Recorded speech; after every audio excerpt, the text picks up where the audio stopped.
분류할 때 예수님이 율법에 대해서 가르쳐 주신 말씀을 기준으로 분류하는 경우가 보통입니다. 예수님께서 율법사에게 질문을 받고 알려주셨죠.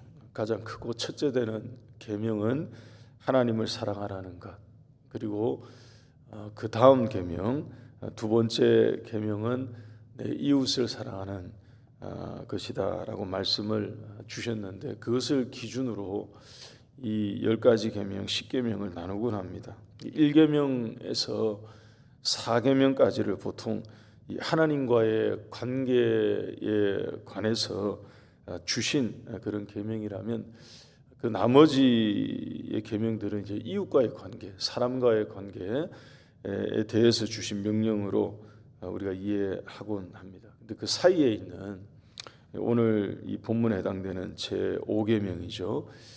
이 계명의 위치와 역할이 좀 특별합니다. 하나님과의 관계에 관한 계명과, 그리고 이웃에 대해서, 사람에 대해서 주신 이 계명을 마치 연결하는, 이 브릿지 역할을 하는 계명이 바로 이 제5계명, 부모에 대해서 주신 계명의 말씀입니다. 특히 여러분, 성경에서 하나님에게 사용된 여러 가지 표현들이 있죠. 하나님에게만 사용된 여러 가지 표현들이 있는데, 그 중에서 하나님에게 사용된 그 표현 중에서 사람에게 적용되고 사람에게 사용된 단어, 표현들이 있습니다. 근데 유독 이 부모에게 한정해서 사용된 것이 있습니다. 이게 뭐냐 하면 이 공경하라는 것과 경외하라는 것, 공경과 경외, 이 표현은 하나님에게 실은 주로 사용하는 표현이거든요. 말인데 이것을 부모에게 한정해서 사용되었습니다. 예를 들어서 잠언 3장 9절 10절 말씀을 보시면 이렇게 말씀합니다. 내 재물과 내 소산물에 처음 익은 열매로 여호와를 공경하라. 그리하면 내 창고가 가득히 차고 내 포도즙 틀에 새 포도즙이 넘치리라. 그러니까 여호와를 공경하라, 하나님을 공경하라 하는 이 말씀인데, 이 공경이 사람을 대상으로는 부모에게 사용이 되었습니다. 가끔 종과 주인의 관계에서 주인에게 사용되는 경우도 있습니다만, 주로 사람에 대해서는 이 부모에게 국한해서 이 표현을 사용했습니다. 오늘 이 본문 신명기 말씀 5장 16절에 이 계명이 그렇고요. 또 같은 내용을 기록하고 있는 출애굽기 20장 12절 말씀에도 실은 같은 말씀이죠. 또 하나 경외하라는 이 명령도 성경 곳곳에 하나님에 대해서 하나님을 경외하라고 말씀을 주셨는데, 이것도 부모에 대해서 말씀을 하십니다. 레위기 19장 3절 말씀 한번 보십시오. 레위기 19장 3절을 보시면 너희 각 사람은 부모를 경외하고 나의 안식일을 지키라. 나는 너희의 하나님 여호와이니라. 심지어 이 레위기 19장 3절을 보면 이 말씀에는 부모를 경외하는 것과 안식일을 지키라는 순서가 10계명과 다르게 바뀌어 있죠. 10계명에서는 제4계명이 안식일을 지키라는 말씀이었습니다. 그리고 그 다음 이제 오늘 본문인 이 5계명이 내 부모를 공경하라 이렇게 나오는데, 레위기 19장 3절, 조금 전에 보셨던 그 9절은 부모를 경외하라는 말씀이 안식일에 관한 명령보다 앞서 나옵니다. 앞에 이렇게 나오죠. 그 정도로 내 부모를 공경하라 하는 이 말씀을 실은 무겁게, 묵직하게 주신 그런 말씀이죠. 그래서 여러분, 사도 바울은 이 10계명 제5계명을 두고 우리 모두가 다 잘 알다시피 약속이 있는 첫 번째 계명이라고 얘기를 했습니다. 에베소서 6장 1절에서 3절 보시면 자녀들아 주 안에서 너희 부모에게 순종하라. 이것이 옳으니라. 내 아버지와 어머니를 공경하라. 이것은 약속이 있는 첫 계명이니 이로써 내가 잘되고 땅에서 장수하리라고 증언했습니다. 사도 바울은 이것을 통찰한 거예요. 구약의 말씀들을 누구보다 아주 잘 알고 있었던 사도 바울은 그냥 읽기만 한 게 아니라 깊이 묵상하고 곱씹고 그래서 해석하고 발견한 거죠. 여기에만 약속이 있구나 하는 것을 이제 보게 된 거죠. 그래서 이렇게 말씀한 것입니다. 이게 약속이 있는 첫 번째 계명이다라고 강조를 했죠. 여러분 10계명 10가지 이게 뭐 안 중요한 게 어디에 있겠습니까? 이게 다 중요하죠. 10가지가 하나같이 다 중요합니다. 그 중에서 이 우상에 관해서 말씀하신 1계명과 2계명이 실은 중심되는 기준이 되고 중심이 되는 가장 앞에 있는 그런 것입니다만 이 제5계명에는 약속이 있습니다. 약속이 있는데 이 약속의 내용을 보니까 다름이 아니라 땅에 관한 것입니다. 이것은 이 출애굽하고 난 이후에 이제 가나안 땅에 들어가야 되는 광야를 지나서 실제로 약속의 땅에 들어가려고 목전에 와 있는 이 사람들, 이 이스라엘 백성들에게는 실은 여러분 이게 눈과 귀를 번쩍하고 열고 들어야 되는 굉장히 엄하고 중요한 그런 계명으로 실은 주어진 것이 맞습니다. 우리 16절 다시 한번 보십시다. 신명기 5장 16절 오늘 본문 다시 한번 보십시다. 너는 내 하나님 여호와께서 명령한 대로 내 부모를 공경하라. 그리하면 내 하나님 여호와가 내게 준 땅에서 내 생명이 길고 복을 누릴 것이다 라고 하였습니다. 여러분 이거 우리가 잘 이해해야 되는데요. 부모를 공경하면 그냥 아무 땅에서 오래 살게 되는 장수의 복을 받는다 이런 이해는 아닙니다. 여러분 이게 이렇게 이해하면 실은 조금 부족합니다. 효도하면 이 땅에서 오래 살게 된다는 것으로 그냥 이해하고 끝내면 조금 이게 좀 틀린 이해가 될 수가 있습니다. 여러분 여기에 두신 하나님의 약속은 그냥 아무 땅에서 길게 살게 될 거라고 하지 않았습니다. 이 16절을 자세히 보시면 수식어구가 거기에 있죠. 내 하나님 여호와가 너에게 준 땅에서 그 땅에서 길게 사는 거예요. 그러니까 하나님이 너희에게 주시는 바로 그 땅에서 너희의 생명이 길게 될 것이고 복을 얻게 될 거다라고 말씀을 주신 것입니다. 다시 말해서 약속의 땅에서 오래 사는 걸 말하는 거예요.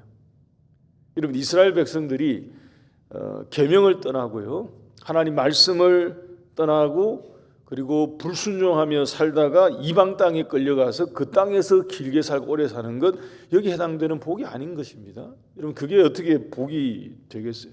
이 신명기 5장 16절에서 약속하신 내 부모를 공경하라 그리하면 장수하게 될 것이다 하는 여기에는 수식어구를 우리가 주목해야 되죠. 하나님이 약속하시고 하나님이 주시는 그 땅, 그러니까 기업으로 주시는 그 땅에서 생명을 얻고 평안히 살고 복을 누리게 되고 길게 살게 될 것이다 하는 약속이었습니다.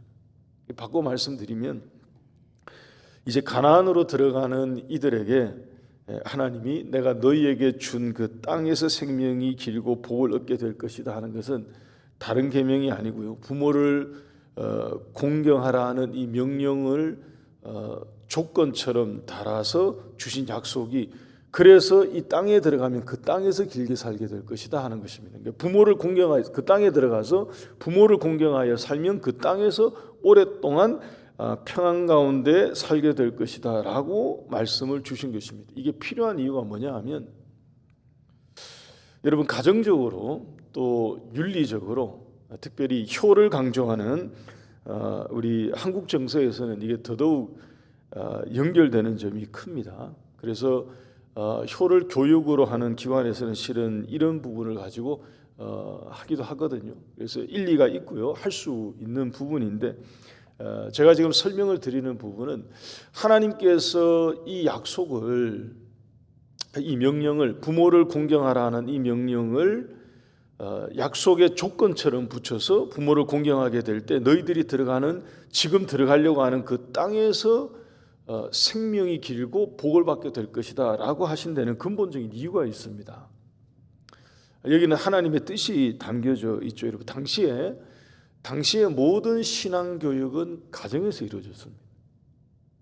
지금 우리하고는 좀 달라요. 주일학교가 있는 게 아니고요. 우리 이제 여름 성경학교 시작하지 않습니까? 주일학교에서 아이들을, 부모들이 교회를 안 다녀도 아이들을 교회 오게 해서 거기서 말씀을 가르치고 신앙을 갖도록 만드는 주일학교가 있는 게 아니고요. 또 미션 스쿨이 있는 것도 아니에요. 뭐 위탁 기관에 위탁해서 하나님을 알게 만들고 하는 이런 게 아니고요. 이때 당시에는 그냥 신앙교육의 처음과 끝은 가정에서 다 이루어지는 것입니다. 가정에서 안 되면 어디에서도 안 돼요.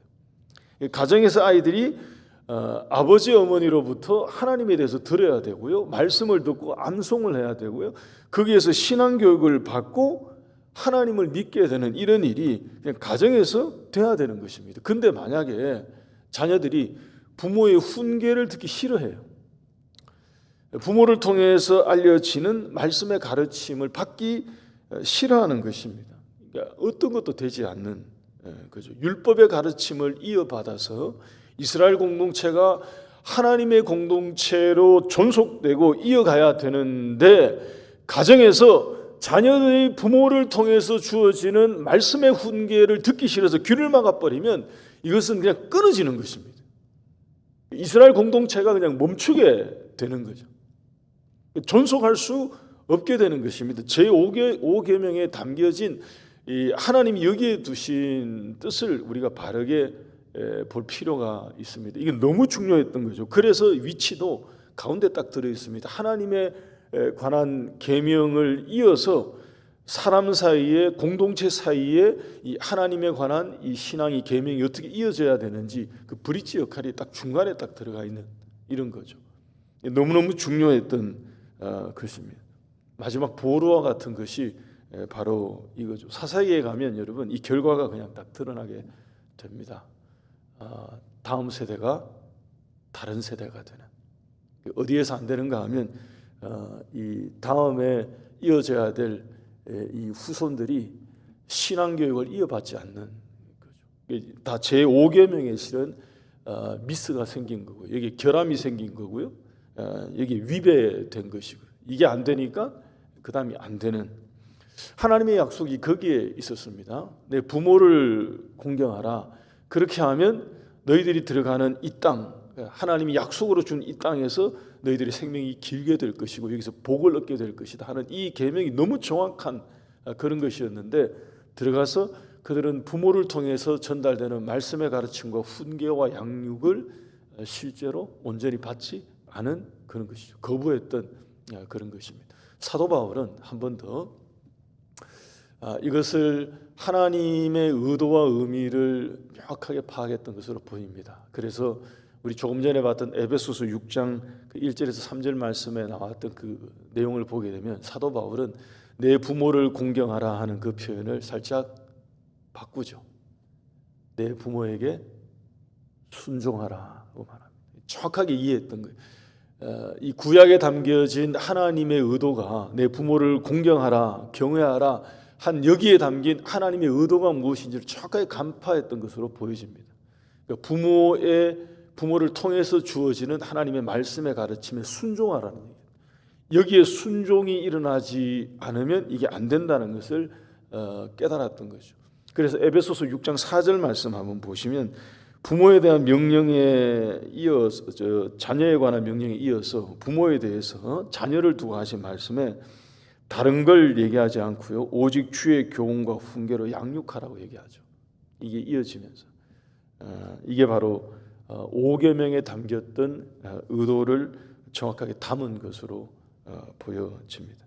말씀 마치겠습니다. 여러분, 우리 한울교회 교회 안에 있는 우리 모든 믿음의 가정에서 우리 자녀들이 부모의 훈계와 양육 그리고 말씀의 권면과 가르침을 공경하는 마음으로 또 순종하는 마음으로 경외하는 마음으로 여러분 공경하라는 것은 이게 무겁게 받아들인다는 표현이거든요. 경히 여기지 않고 경시하지 않고 부모의 말씀을 가볍게 치부하지 않고 무겁게 받아들인다 그런 얘기입니다. 하나님의 말씀의 양육 또 훈계 가르침을 부모를 통해서 겸허히 받고 그럴 때에 이 약속의 말씀 그대로 계명의 약속대로 하나님이 주시는 그 기업의 땅을 복으로 받고 거기서 복을 누리며 또 신실하게 살아가는 우리 믿음의 후손들이 되고 또 우리 하늘교회 내에 있는 모든 자녀들이 되고 또 주일학교 이 다음 세대가 되는 그런 복이 우리 교회 가운데 있기를 주의 이름으로 축복합니다.